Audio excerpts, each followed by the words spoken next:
It's Wednesday, and I have something I need to say, particularly to those people who say so proudly, I voted for this. If you have the cojones to stay around for this video and listen to what I have to say, because you voted for this, remember? And you're proud you voted for this. I'll give you a little backstory on me so you can understand better where I am coming from while I'm speaking to you today. I came from a family that was very poor. Generational poverty. I had a mother who had a mental illness, but we didn't have health insurance. And back then, in the late 80s, early 90s, there wasn't access to mental health care like there is today. And there's not really good access to mental health care today. We can all agree on that, right? Growing up in my home with an abusive parent who was mentally ill, I had PTSD from that, from the abuse of living with somebody who was mentally unstable. But still, somehow I managed. A straight-A student in school, I was on a fast track to not just make it through high school and graduate with honors, but have scholarships lined up for me to change the curse of generational poverty in my family. I wanted to go into law, to fight for abused children, to fight for people who were struggling under a system that was not built for them. One night, my mother had an extremely violent episode.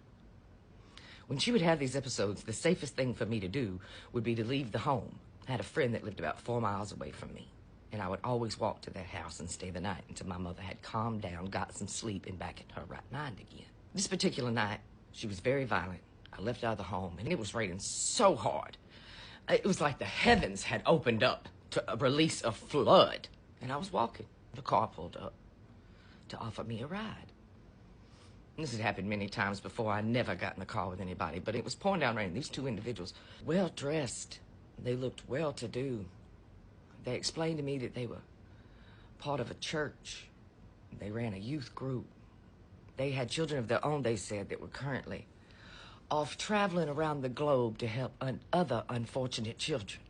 Missionary work.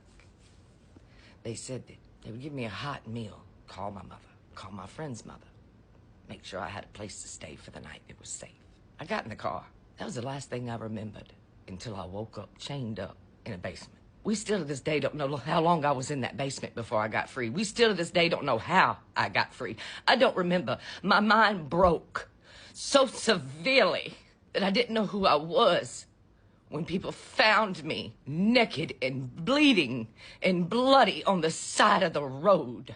Couldn't even remember my own name or where I came from. But I escaped a child sex trafficking ring. To this day, I still don't know how. I guess because I was lucky.